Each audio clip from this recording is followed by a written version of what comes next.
Hey, what's up guys? It's Nathan here. And today I want to give you guys a quick tutorial on the importance of knowing how to use your width in your mix. And that means whether you keep things wide or whether you make them more mono. And I'm actually doing this tutorial for me and also for you because last time I was here, I was, putting together an idea for a track. This is just an idea right now. This is by no means anywhere near something I might even work on yet. But it definitely it's the perfect amount of complexity to highlight the importance of whether you keep things mono and whether you keep things wide. And I'm going to explain that in a moment because really when you're doing any kind of mix, the most important thing that you want to keep in mind is contrast. If you do not have contrast in your mix, everything blends together. You get a mushy, undefined mix. So if you've ever seen like a painting where, it's like all bright colored and then there's just something that's bold in the middle of it, it sticks out. Or if you just have something that's all like white and then in the middle of it is something fluorescent, you get the point. So really the idea of mixing is to go for dramatic contrast. So I'm going to show you how I use width to achieve that. Now, the rule that I'm following in this mix is that the things that are up close are wide, and the things that are going to be far back, at least some of them are going to be centered. And so pretty much what we have here is we have a chord that is up front and wide, and then we also have our lead, which is what I'm using to highlight the point that I'm making here, and the lead is mono, and it's sitting far in the back. It's drenched in reverb, whereas the chord that's up close has a limited amount of reverb, if at all, on it. And the reverb that the lead is being sent to also has a width adjustment on the reverb itself, which is something some producers don't always do, but it's a very useful thing. So what we're going to do is we're going to play the track, and I'm going to start by playing it with our width adjustments off. And I'm going to start with the chord playing, and the lead's just going to be muted, and then I will allow the lead to come through halfway through. So we're just going to listen now, and notice that when the lead comes in, it just swamps everything. It's a mess, really. So yeah, let's have a listen.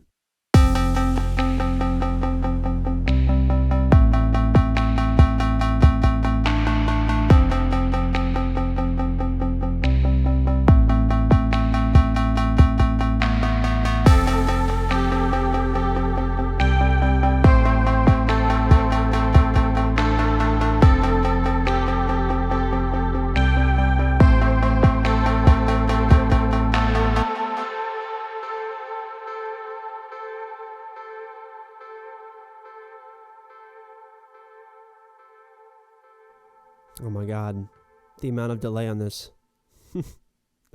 There's so much delay. All right. Okay, so to start, let's say I wanted this lead to be wide at the same time that our chord was wide. I could do that, but I would have to make this lead so much thinner to get it to sit well. I'd have to basically do this. This would be what I would probably do. I would just do that, and then we could play it, and we'll hear it probably fits in better.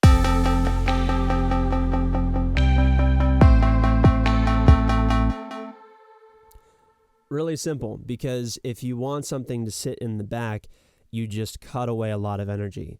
That's like the easy way. It's so simple.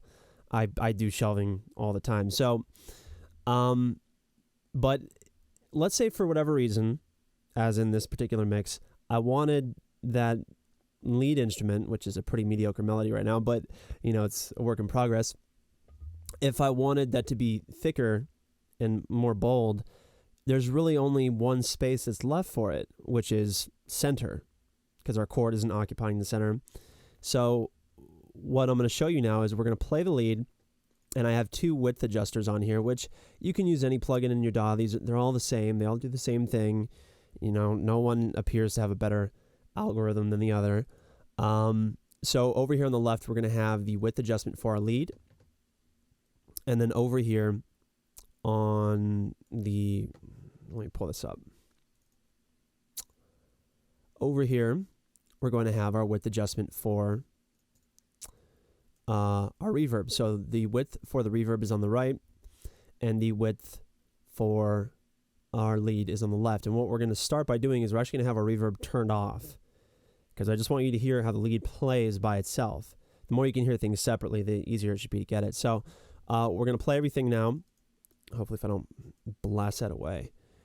And we'll adjust these as we go. First thing we're going to do is we're going to adjust the width of our lead, and then we'll adjust the width. We'll bring in our reverb, then adjust the width of our reverb.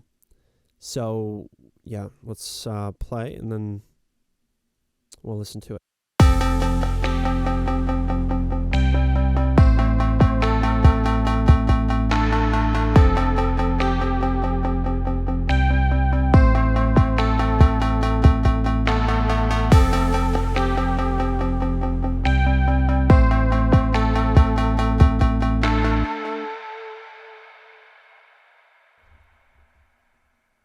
It's so much cleaner. It's just, it's a miraculous difference, and it's so simple, because really the simple decisions are the ones that tend to work best. If you try to let's say you pull up an EQ and you're just like, oh, I'm going to do this and then do that and then fucking do this little, because people are going to hear that. I mean, that looks pretty cool for a screenshot, but I don't see that many people doing that. You might find a situation where that would be a beautiful thing to do. And then you could show all your friends, and they'd be like, "Wow, you're a wizard. You're complete. You don't even have to make music anymore. It just comes out of you when you breathe air." So let's remove that EQ. And now we're gonna listen through. And the last one that we have is our reverb. We're gonna turn the reverb on halfway through. And 1 second here. So we're gonna turn our reverb on halfway through, and then as that's playing, I'm going to adjust the width of our reverb, and then you'll notice how that kind of condenses everything to the center, and I'll explain that when we're done why that's important. So we're going to listen to it now.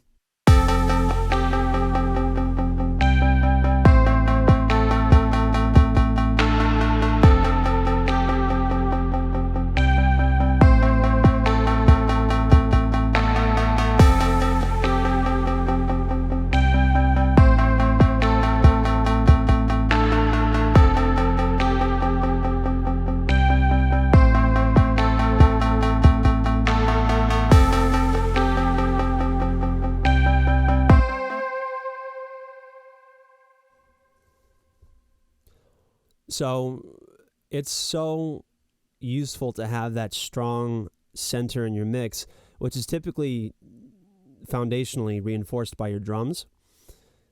But if you don't at least have some other instrument in there acting as a center, when you have something that's really wide, there's nothing contrasting against a hard center and a hard wide. You don't have that huge difference, that huge kind of space between them, so that your ear starts to perceive depth. Depth is a result of extreme contrast, not extreme similarity. The more things are similar in your mix, the more they blend in together because of bad mixing, because you just put reverb on everything, because you're not thinking, oh, I could just use something dry over here instead of something that's wet. And, it's summer, so obviously it's nice to have, when your room's hot, like this one. So really, I just want you guys to fix in your mind that it's so helpful to keep things wide. If you want it to be more forward in your mix, at least the way I do it, is I tend to have things that are more forward are wide, and then things that are in back will be more mono. Just because, in my mind, the way that I hear something that's far away is when somebody's really far away from you and they're yelling at you, you pretty much hear them in front of you, like center, right? You have to think in terms of psychoacoustics here, or what you might experience in real life. So if somebody's up close and you're in a bathroom, or you're in a room, or some other place that's less creepy, if you're someplace where it's reverberant, there's a room around you, you're going to hear reflections coming from the walls from your left, reflections from the walls from your right. Whereas something that's far away, those reflections over time are going to become more narrow, at least the way that they're perceived by your ear. And I don't know why that is. That's just the way it works for me. So, that's pretty much the end of the tutorial. again, like just to reiterate, I think it's so important to have something that acts as a really strong foundation in your mix, whether something that acts as a strong center, and then you have something that you've definitely placed wide. And as long as you make sure to follow that rule to some degree, your mix is going to improve. It's just the way things work. And, if you guys have any questions or comments, you know where to leave them. And we'll see if I can't crank another one out right now. See you guys around.